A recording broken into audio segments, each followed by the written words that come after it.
Bonjour à vous et bienvenue sur cette nouvelle vidéo. Alors oui, je sais, nous sommes le 1er avril et vous pensez certainement à un poisson comme celui que je vous ai présenté l'année dernière. C'est pas comme si je l'avais pas fait exprès, hein. Mais non. En fait, je n'ai pas eu le temps de me pencher sur ce genre de blague cette année car je me suis laissé aller à mes autres passe-temps favoris. Alors, pour cette vidéo, je voulais me recentrer sur les pseudos 200 preuves d'Éric Dubé, notamment sur la 18e et ses copines, 16, 19, 140 et 141. Autrement dit, sur l'incroyable culot qu'a ce triste cire de falsifier les résultats d'expériences scientifiques et leurs interprétations. Et puis, je suis tombé sur ce live de Dominique Mas. On va parler des 34 scientifiques qui ont prouvé la non-rotation terrestre. Et surprise, l'essentiel de cette vidéo repose sur l'expérience de Michelson et Morley, celle-là même qui a conduit Albert Einstein à la relativité restreinte. Alors, écoutons un peu ce que Dominique Mas a à nous dire à ce sujet. Je vais commencer avec un petit vidéo pour expliquer c'est quoi l'expérience de Michelson, en fait. Parce que le monde, il dit « Ah, mais c'est l'éther, parce qu'il faut pas mélanger l'éther. Faites comme si que l'éther n'existait pas pour l'instant, ok? Parce qu'on va y revenir dans un autre épisode. Faites comme si que l'éther n'existait pas, parce qu'il s'agit pas de ça, les expériences de Michelson puis les autres personnes. Alors, comment dire? L'expérience de Michelson et Morley avait justement pour but de prouver l'existence de l'éther luminifère. Alors, avant d'aller plus loin, faisons un peu d'histoire des sciences pour comprendre comment nous en sommes arrivés à cette expérience de Michelson et Morley. Aristarque de Samos, qui a vécu entre moins 310 et moins 230 avant Jésus-Christ, après avoir calculé la taille du Soleil et de la Lune ainsi que leur distance par rapport à la Terre, avec une méthode astucieuse mais des mesures imprécises car faites à l'œil nu, il déduit qu'en toute logique, la Terre, plus petite que le Soleil, doit tourner autour de lui, et non l'inverse. Il est le premier à proposer un système héliocentrique 1700 ans avant Copernic. Copernic donc, qui a vécu de 1473 à 1543. Il propose en 1530 un système héliocentrique plus simple que le système géocentrique de Ptolémée. Tycho Brahe, 1546-1601, il effectue les mesures les plus précises de son temps, mesures effectuées à l'œil nu. Il propose un système géo-héliocentrique car il est incapable de déterminer une parallaxe annuelle qui pourrait confirmer l'hypothèse de Copernic. Johannes Kepler, 1571-1630. Il démontre que les orbites des planètes sont elliptiques. Elle est à l'origine des 3 lois de Kepler qui permettent de calculer ces orbites. Hans Lippershey, alors désolé pour la prononciation, hein. 1572-1619, il construit la première longue vue en 1608. Galilée, 1564-1642. Il est le premier à pointer une lunette astronomique sur la Lune, Jupiter, Saturne et Mars. Et ses observations l'incitent à penser que Copernic avait raison. En 1672, Cassini, Picard et Richer mesurent la parallaxe de Mars et en déduisent, grâce aux lois de Kepler, la distance Terre-Soleil à 140 millions de kilomètres. Les mesures ont été affinées depuis. Newton, 1642-1727. Il propose la théorie de la gravitation universelle qui permet de comprendre comment les astres tournent autour du Soleil. James Bradley, 1693-1762. Il démontre en 1728 la rotation de la Terre autour du Soleil par l'aberration de la lumière. Friedrich Wilhelm Bessel, en 1838, il détermine le premier la parallaxe annuelle de la binaire 61 du signe à, tenez-vous bien, 0,3136 secondes d'arc. Il fournit ainsi une nouvelle preuve de la révolution de la Terre autour du Soleil. Hippolyte Fizeau mesure pour la première fois la vitesse de la lumière en 1849. Léon Foucault démontre en 1851 la rotation de la Terre sur elle-même avec son pendule. Pendule qui effectuait son mouvement de balancier durant 6 heures car il était freiné par le frottement de l'air. Il n'y avait donc pas de système d'entraînement à l'époque. Thomas Young démontre en 1801 la nature ondulatoire de la lumière avec ses fentes de diffraction. Augustin Fresnel, 1788-1827. Il confirme la nature ondulatoire de la lumière. Autant dire qu'en 1881, lorsque Albert Abraham Michelson commence ses mesures avec son interféromètre, il le fait dans le but de démontrer et déterminer l'éther luminifère, certainement pas pour démontrer la rotation de la Terre. En 1881, la révolution et la rotation de la Terre sont d'ores et déjà des faits théorisés, démontrés et mesurés. Et c'est justement parce que la révolution de la Terre est un fait acquis qu'il compte s'en servir pour son expérience sur l'éther. Alors quand j'entends Dominique Mas et Yannick Comte nous dire d'oublier l'éther dans l'expérience de Michelson et Morley, je comprends, et vous êtes en droit de le comprendre aussi, que ces deux scientifiques de bac à sable ne comprennent absolument rien à ce qu'ils comptent nous expliquer. Ceci dit, l'expérience a démontré que lorsqu'un platiste vous parle de science, vous pouvez vous attendre à des stupidités, des contre-vérités, voire même des tentatives de manipulations avérées, et c'est ce que nous allons voir maintenant. Alors, voyons voir ce que nos deux experts en pipetique appliquée ont à nous dire à ce sujet.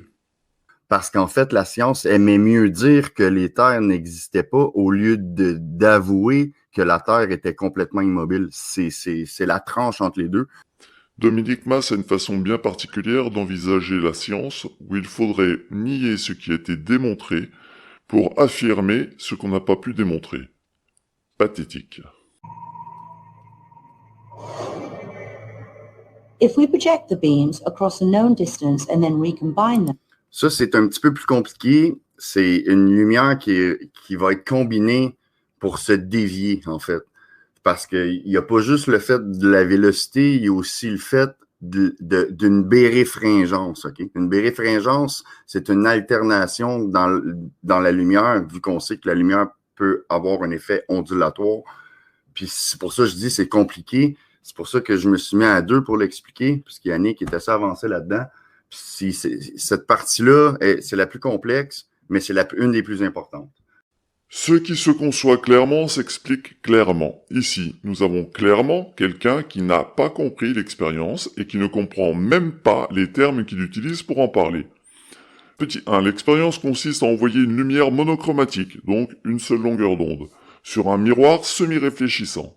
Une partie A de cette lumière continue tout droit, va frapper le premier miroir qui la renvoie sur le miroir semi-réfléchissant qui la renvoie à son tour vers un écran.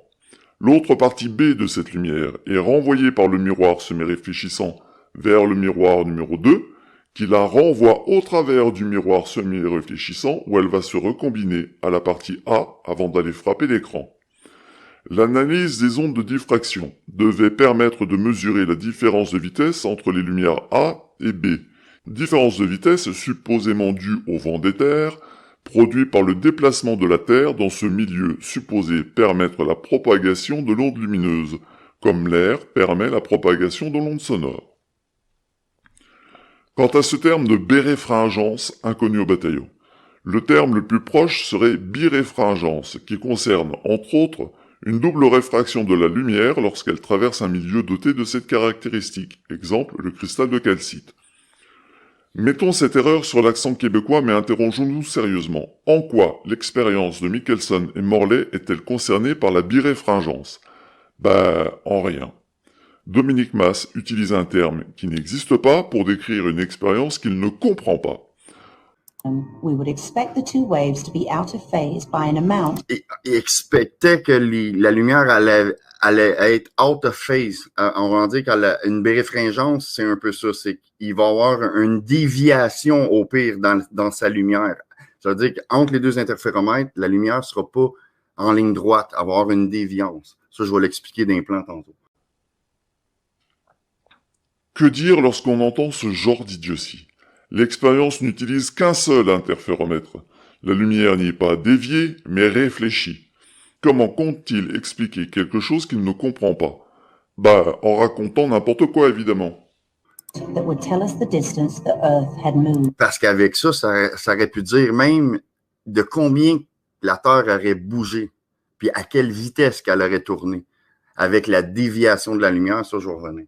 If the Earth is moving through the ether, then light waves going one direction relative to us should travel at a different speed than another direction. It's like if you're in a fast-moving river and you're swimming along with the current, you're swimming much faster relative to the shore than if you're swimming against the current.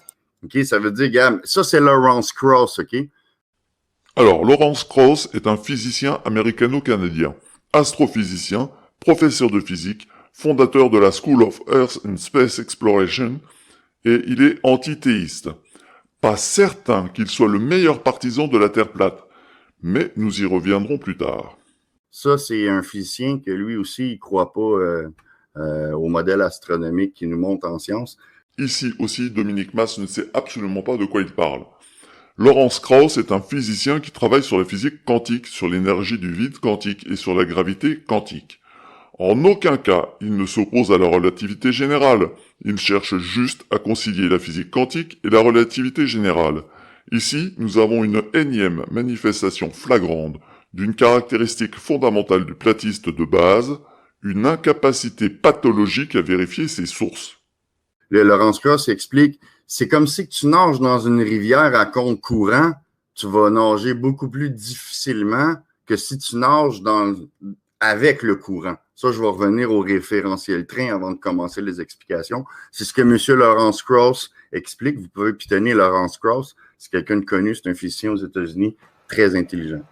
Ce que Dominique Mas oublie de préciser, c'est qu'ici, Lawrence Krauss nous expose la pensée dominante à l'époque de l'expérience de Michelson et Morley, pas l'état actuel des connaissances. C'est un petit détail qui en dit long sur le documentaire dont se sert Dominique Mas pour illustrer ses propos, mais nous en reparlerons en fin de vidéo. J'aimerais ça revenir sur la rivière. C'est une belle démonstration de vélocité. Parce que quand tu nages à contre-courant, la vélocité du courant il est plus fort que la vélocité que tu crées, toi, avec ton mouvement de tes bras et tes jambes, que tu essaies de nager à contre-courant. Fait que c'est ça qui fait en sorte que tu es obligé de nager de plus en plus fort pour essayer de contrer le vortex de vélocité qui s'en vient contre toi. Quoi c'est qui dit? Un vortex, c'est un tourbillon. La vélocité, c'est la vitesse. Un tourbillon de vitesse, ça ne veut absolument rien dire. Ça, c'est la compression diélectrique du champ électromagnétique qui pousse vers l'inertie. Fait que ça pousse. Fait que plus que les vélocités sont concentrées, plus que le courant va être fort. Ici, nous avons un gloubi-boulga de termes scientifiques qui, mis bout à bout, ont l'air de rendre le locuteur intelligent pour ceux qui comprennent encore moins le sujet, mais qui le disqualifient immédiatement pour le poste d'assistant balayeur de chiottes du labo de physique d'un collège de banlieue. Reprenons donc les termes utilisés ici. Diélectrique se dit d'une substance ne possédant pas d'électrons libres capable de transporter un courant électrique, mais qui peut être polarisé par un champ électrique. Un champ électromagnétique n'est pas un matériau, il ne possède pas d'électrons, il ne peut donc pas être diélectrique. Partant de là, c'est quoi une compression diélectrique d'un champ électromagnétique? Ensuite, concentrique, qui a un même centre, ou mouvement qui tend à se rapprocher du centre. Donc si on l'écoute, plus la vitesse, qui n'est pas un objet, qui ne peut donc s'approcher de rien, se rapproche du centre de quoi? Plus le courant va être fort. À moins qu'il ne faille comprendre que plus la vitesse a un même centre, plus le courant va être fort. C'est fort de café, vous ne trouvez pas?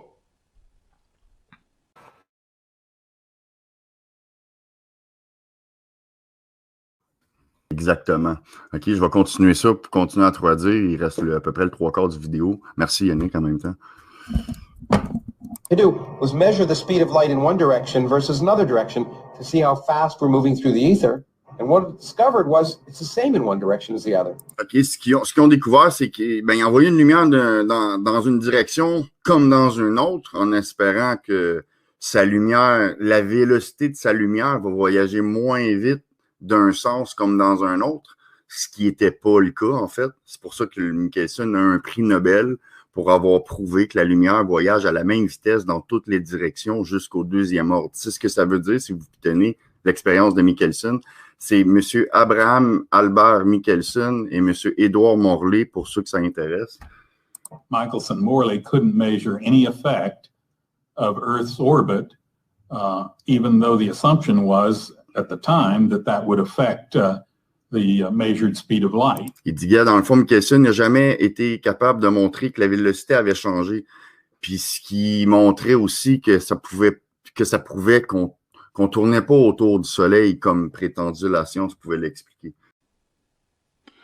Ici, Dominique Mas nous fait une traduction erronée des propos de Ron Hatch, qui, pour info, est diplômé de maths et de physique à l'université de Seattle, qui est spécialiste du GPS et de la relativité restreinte. Ma traduction, mais il parle trop vite pour mon oreille formale éduquée à l'anglais, alors je peux me tromper, corrigez-moi dans les commentaires si besoin. Ma traduction est donc la suivante. Michelson-Morley ne pouvait démontrer aucun effet de l'orbite terrestre, même si la supposition était à l'époque qu'elle pouvait affecter la vitesse de la lumière. Bref, Dominique Mas est bien incapable de nous faire une traduction correcte. À moins, mais ce n'est qu'une supposition hasardeuse, à moins donc qu'il ne veuille tout simplement faire dire à Ron Hatch ce qui l'intéresse. Manipulation? Mensonge? Incompétence? Certainement un peu des trois. Je vais vous montrer ça, OK? Parce que quand je dis 34 scientifiques, en fait, c'est 36. C'est juste que Lawrence Krauss puis Albert Einstein, ils se sont prononcés là-dessus. Et Einstein, lui, il avait dit qu'il finalement, parce que ça, c'est dans son livre, il avait dit Einstein, finalement, il n'y a aucune expérience qui prouve. Il a dit, je suis venu à la conclusion que la motion de la Terre qui tourne. Non, je suis venu à la conclusion qu'il n'y a aucun appareil optique expérimental qui prouve que la Terre est en mouvement. Okay? Ça, c'est Albert Einstein qui l'a écrit dans son propre livre, en fait. Okay? Dans son propre livre, Einstein, c'est ce qu'il a écrit. Okay? Vous pouvez aller voir, théorie de la relativité. Il l'avait dit. Je suis venu à la conclusion que notre idée avec la motion de la Terre, avec respect pour les terres, OK? Ça, on va revenir plus tard. Si on admet le résultat négatif de Michelson comme un fait, OK? C'est la partie qui est importante. If we admit Michelson null result as a fact, OK? C'est ce qui l'a conduit à la relativité, à la spéciale relativité, dans le sens que la relativité restreinte, elle qui explique tout finalement, c'est ça qui le lead pour écrire cette relativité-là. Ici, c'est juste ahurissant. Dominique Mas a le texte de Einstein sous les yeux, mais ce bougre d'âne est incapable de le lire jusqu'au bout, s'arrêtant là où ça semble l'arranger. C'est pire qu'une incompétence à vérifier ses sources, et pour un esprit soi-disant éveillé, il s'est endormi avant la fin du cours. Alors allons aux sources, jusqu'au bout, puisque Dominique Mas en est incapable. Pendant que je pensais à ce problème pendant mes années d'étudiant, j'ai découvert l'étrange résultat de l'expérience de Michelson. Bientôt, je suis arrivé à la conclusion que notre idée du mouvement de la Terre par rapport à l'éther est incorrecte, si nous admettons le résultat de Michelson comme un fait. Ce fut le premier chemin qui m'a conduit à la théorie de la relativité restreinte. Depuis lors, j'en suis venu à croire que le mouvement de la Terre ne peut être détecté par aucune expérience optique, bien que la Terre tourne autour du Soleil. Ce qui n'est absolument pas la même chose, vous en conviendrez. Donc, faire dire à Einstein que la Terre ne tourne pas autour du Soleil n'est qu'une vaste fumisterie, et ceux qui viendraient à y croire ne seraient que de bons gros naïfs, bernés par des manipulateurs de la pire espèce. Okay. Il y a Edwin Hubble dans son livre que lui a dit que le redshift fait que la Terre est centrale. Okay? Vite fait, je vais vous montrer qu'est-ce que Hubble a marqué dans son livre. Okay? Ça s'appelle The Observational Approach to Cosmology. Puis il a dit, une telle position implique qu'on occupe une place unique dans l'univers.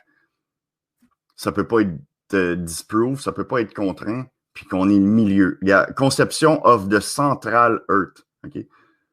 De ancienne conception of the central Earth. Je sais pas si Hubble, les télescopes, Hubble, c'est un globiste. Mais non. Hubble, il n'a jamais cru que la Terre était le centre de l'univers, que tout tournait autour. Ici aussi, Dominique Mas nous prend une citation de Edwin Hubble complètement tirée de son contexte. Donc, remontons aux sources. L'hypothèse d'uniformité a beaucoup à dire en sa faveur. Si la distribution n'était pas uniforme, elle augmenterait avec la distance ou diminuerait. Mais on ne s'attendrait pas à trouver une distribution dans laquelle la densité augmente avec la distance symétriquement dans toutes les directions. Une telle condition impliquerait que nous occupions une position unique dans l'univers, analogue en un sens à l'ancienne conception d'une Terre centrale. L'hypothèse ne peut être réfutée, mais elle n'est pas la bienvenue et ne serait acceptée qu'en dernier recours pour sauver les phénomènes. Par conséquent, nous ignorons cette possibilité et considérons l'alternative, à savoir une distribution qui s'amincit avec la distance. Donc absolument rien à voir avec ce que Dominique Mas veut nous faire croire. Ouais, c'est ça. Fait que là, tu disais, ouais, le centre de la Terre. Le centre de la Terre, comment je pourrais appeler ça en sciences de Platisse, c'est que c'est normal pour nous parce que le centre, ça serait comme la singularité qu'on appelle, un trou noir.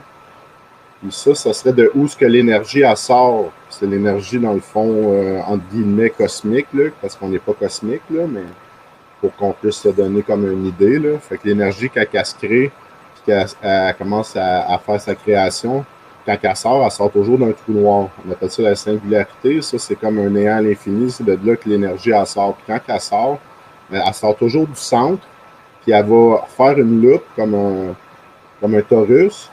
Puis nous, on vit alentour du trou noir, il y a la matière se crée. Puis nous, on vit sur la plane de l'inertie. Fait que le centre de la Terre, c'est très normal sur un modèle platiste parce que le centre de la Terre, c'est la singularité, c'est de là que l'énergie sort, puis c'est de là que le torus il se crée. Fait que nous, on se crée à l'intérieur de ce torus-là, sur la plane de l'inertie, où la matière se crée à l'entour du trou noir. Fait que ça l'expliquerait même aussi, ceux qui connaissent ça, le mont Meru. Dans le fond, le mont Meru, dans le milieu, c'est comme un trou noir. Fait que il explique. Faut arrêter la fumette, là. C'est pas bon pour les neurones, hein. Ça, c'est tous les noms. Vous pouvez aller voir. Vous pouvez prendre une capture d'écran. Vous pouvez aller voir ça. Ça va rester dans le live. Puis ce que j'avais pas expliqué au début, c'était un peu le même fait que toutes les expériences, c'était un peu ça, en fait. Justement, je vous invite à bien vérifier chacun de ces noms. Vous verrez qu'à chaque fois, l'expérience visait à déterminer le mouvement de la Terre dans l'éther. En aucun cas à démontrer la rotation terrestre. La question à l'époque était de comprendre ce qu'était cet éther luminifère, milieu dans lequel était censée se propager la lumière. Toutes les expériences que nous cite Dominique Mas sont relatives à l'éther. Étrangement, il ne nous en présente aucune qui soit ultérieure à la relativité restreinte, qui abandonnait définitivement l'idée d'éther. C'est comme qu'est-ce que Laurence Cross expliquait, on est à compte courant, là. Mais au lieu d'expliquer à compte courant, c'est que je suis dans un train qui est en mouvement. Okay? J'ai deux personnes dans le train. Je suis dans un train qui est en mouvement. La personne qui est dans le train, il va marcher dans le sens du train beaucoup plus facilement. OK, référentiel train, les petits globis, là. Si je sors en haut du train, t'inquiète, tu vas le sentir gros à 120 km. Si t'es dans le train, gars, on s'en fout, là. OK? Mais la force, le train a une force. C'est facile, on est dedans, mais on sent quand même la force. Ça va être plus facile de marcher dans le sens du train que l'autre personnage qui est là, il va avoir beaucoup plus de difficultés à marcher dans le sens contraire du train. A-t-il une expérience à nous présenter, des mesures qui viendraient confirmer ce qu'il nous dit? Ben non.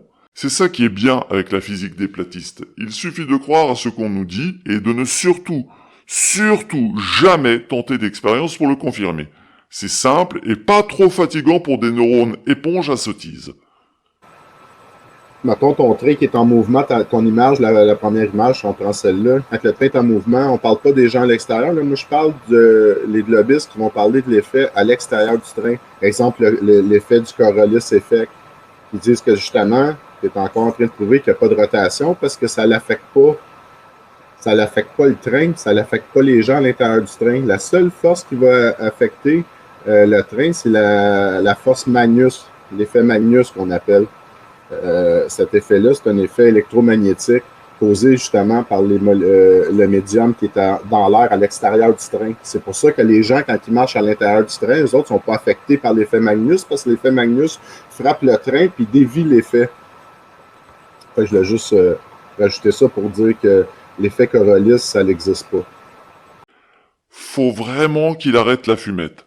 Analysons à nouveau le discours de notre cher Yannick Comte. Effet Magnus égale effet électromagnétique. Non, cet effet doit son nom à Heinrich Gustav Magnus, qui l'a découvert. Pas à un champ électromagnétique. C'est un effet purement mécanique dû à la rotation d'un corps qui se déplace dans un fluide.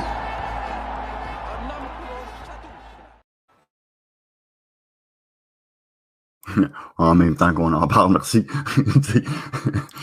C'est des bons points, c'est important. Là, je suis déjà là, je vois déjà dans le chat hein, qu'on n'a jamais pris le train, on a jamais... Ben c'est ça, regarde. Au lieu de dire des niaiseries dans le chat, faites donc l'expérience. Allez donc contredire qu'est-ce qui a déjà été fait. Le gars, il a eu un prix Nobel pour ça. T'sais. Puis c'est pas... tu sais, je dis, c'est Einstein l'a dit, tu sais. Si vous connaissez pas la relativité restreinte, là, ben allez étudier ça avant de venir dans le chat. Là. Mais pourquoi donc n'a-t-il pas suivi son propre conseil avant de nous faire cette diarrhée d'idiotie pseudo-scientifique, cette effarante éructation de contre-vérité? Alors voyons rapidement ce qu'est la relativité restreinte, page Wikipédia. Vous pouvez consulter cette page en long, en large, en travers et même entre les lignes, nulle part il n'y est fait ne serait-ce qu'une allusion à une éventualité de terre immobile. Dominique Mas ne sait pas de quoi il parle, mais il se permet de donner des leçons qui feraient mourir de rire n'importe quel étudiant en première année de physique. Tu sais, là, on a Lorentz, Michelson, OK? On a Einstein, qui s'entendent tous à dire que le frame is at rest. Rest est au repos, OK? C'est qu'en voulant dire, c'est certain inertial reference frame cannot measure their own translational motion by instrumental at rest in the same frame. OK?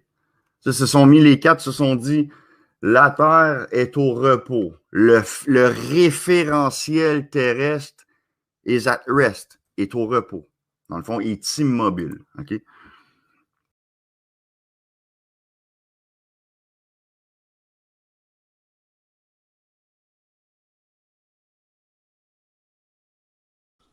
Alors là, il nous montre Michelson, Hendrik Lorentz, Henri Poincaré et Albert Einstein pour nous ressortir les conclusions de l'expérience de Trouton-Rankine, tout en escamotant l'essentiel, le rapport à l'éther. Il a pourtant le texte sous les yeux. Comment peut-on qualifier ce genre de comportement? De l'escroquerie intellectuelle? De la falsification scientifique? De la manipulation stupide et grossière? Il s'agit là tout bonnement de la façon toute particulière qu'ont les platistes d'analyser les faits scientifiques. Ils ne prennent que les mots qui les intéressent, négligent totalement la réalité des faits et se targuent d'être des chercheurs de vérité. Ces gens-là souhaitent autant la vérité que le condamné ne souhaite la guillotine. OK, Trouton-Noble, je l'ai montré. Trouton-Noble, bon, c'était simple. C'était la même affaire, celle-là, je l'ai montré. Voilà, OK. Gars, ce qui est important, tu sais, le monde, tu mélanges les terres. Non. Regarde, l'expérience de Trouton-Noble, c'est quoi qui a marqué? The lack of rotation. L'absence de rotation terrestre. OK? The absence of any tendency toward the rotation in Trouton-Noble experiment is given a simple explanation. OK? Rappelez-vous de ça, vous pouvez aller voir, là. Vous pouvez même aller voir, c'est un PDF, c'est le PDF 0603-110, OK? C'est Gerald Franklin, département de physique de Philadelphie, okay, en 2008. The lack of rotation, c'est le manque de rotation terrestre, OK? Puisqu'on a bien des globistes qui ont vraiment entendu parler de ça, je suis désolé de vous... PSL. Mais c'est ça, les expériences que je vous ai montrées, ça a été répété, mais vous savez même pas à combien. C'est pas pour rien qu'on a décidé de faire un live à deux puis d'expliquer c'est quoi les expériences. Parce que même quand j'ai fait le live avec Z, il y en avait pas autant, on n'en a pas couvert autant. C'est juste, c'est genre, tant qu'à faire un live, tu peux pas contredire l'expérience de Michelson ou dire que la Terre, elle bouge. Non, la Terre bouge pas du tout. Alors justement, ce PDF 060310, l'expérience Trouton Noble a été réalisée en 1903 pour tenter de mesurer la vitesse du mouvement de la Terre à travers l'éther, en observant la rotation d'un condensateur chargé. La croyance était que le champ électrique entre les plaques du condensateur conduirait à un champ magnétique dans un condensateur mobile qui produirait une rotation du condensateur. Dans l'expérience réelle, aucune rotation du condensateur mobile n'a été observée. Ou comment passer à la moulinette platiste, une absence de rotation d'un condensateur devient un manque de rotation terrestre. Encore une fois, cette Anne Batté a le texte sous les yeux. Il a le culot ou la bêtise de nous donner la référence pour bien nous montrer tout son intérêt pour la vérité. Pour une fois qu'un platiste cite ses sources, c'est pour bien se faire taper sur les doigts. Comme quoi, avoir des sources, c'est bien, les comprendre, ce serait bien aussi. Il y a Lawrence. Brièvement, everything occurred half the earth was at rest. Ça veut dire brièvement, tout parvient que la Terre a l'air vraiment au repos. Tu sais, tout occure, tu sais. Voilà encore une spécialité de nos amis platistes. Prendre une citation réelle, la sortir de son contexte et la couper afin de faire croire que c'est l'idée réelle sous-tendue par la dite citation. Voici la citation, du moins le paragraphe concerné, tiré de l'influence du mouvement de la Terre sur les phénomènes lumineux, de Hendrik Lorentz, page 141. Lorentz parle bien ici d'une Terre en mouvement dans l'éther. Jamais il ne dit que la Terre est au repos. Il dit que du point de vue de l'observateur dans le cadre de l'expérience, tout se passe comme si la Terre était au repos. Notez bien le début du paragraphe là où Lorentz parle de la Terre en mouvement dans l'éther. Il écrit au présent. Nous avons donc là une affirmation.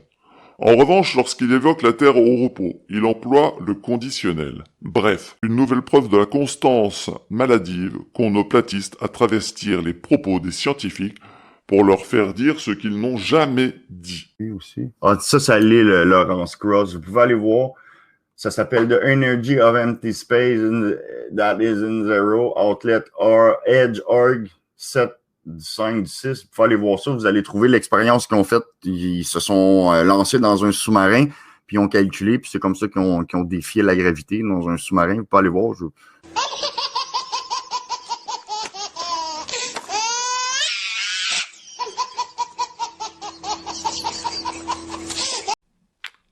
Dans un sous-marin pour défier la gravité. Alors nous avons là la preuve que Dominique Mas ne comprend rien à ses sources. Il doit se contenter de regarder les images, je ne vois que ça pour en arriver à se rendre aussi stupide. Je vous ai mis le lien vers l'article, c'est en anglais, mais bon, Google Translate est votre ami. Il s'agit de quelques scientifiques, spécialistes de la relativité générale pour certains, de la physique quantique pour d'autres, qui se sont réunis dans les îles Vierges pour, entre plage et plongée sous-marine, confronter la gravité, discuter de la façon de concilier la relativité générale et la physique quantique. En aucun cas, il ne s'agit d'une quelconque expérience dans un sous-marin. Juste une conférence entrecoupée de moments de détente dans un endroit plutôt agréable. Ou comment, pour ne rien changer, Dominique Mas nous fait l'étalage de sa totale incompétence à comprendre ne serait-ce qu'une interview. Ici aussi, une citation sortie de son contexte. Au fait, nulle part dans le texte original, Lawrence Krauss ne dit que la Terre est plate, immobile et au centre de tout. Il dit bien que les derniers résultats confirment l'inflation de l'univers, donc le Big Bang est le modèle classique de la cosmologie. Citer Lawrence Krauss pour prouver que la Terre ne tourne pas est d'une stupidité et d'une suffisance sans borne. Enfin bref. Dominique Mas nous a offert 3 autres épisodes du même acabit, que je me ferai un plaisir de visionner ultérieurement. Mais une chose me semble certaine à ce stade, c'est qu'il risque bien d'y être tout aussi tricheur, menteur et pour tout dire platiste, tout aussi soucieux de la vérité que je le suis des performances de l'équipe de curling de Rochefourchat. Alors, nous voici enfin arrivés en fin de vidéo. C'est le moment de se pencher sur The Principle. Désolé pour la prononciation encore une fois. Le documentaire dont se sert Dominique Mas pour sa vidéo. Ce pseudo-documentaire n'est qu'un documenteur, monté de toutes pièces par un réalisateur qui se fait passer pour un diplômé d'une université qui n'existe pas. Mais je vais vous laisser aller voir cette vidéo qui en parle mieux que moi. Vous verrez, c'est juste édifiant. Ces gens sont aussi amoureux de la vérité qu'un mari violent est amoureux de sa femme. Dans les deux cas, la victime, c'est l'objet de cet amour. Je vous laisse également un lien vers cette vidéo qui explique l'expérience de Michelson et Morley. C'est très bien fait et ça explique les choses beaucoup mieux que je ne pourrais le faire ou que Dominique Mas ne l'a fait. Allez, c'est bien assez pour aujourd'hui, prenez soin de vous et surtout, n'oubliez pas,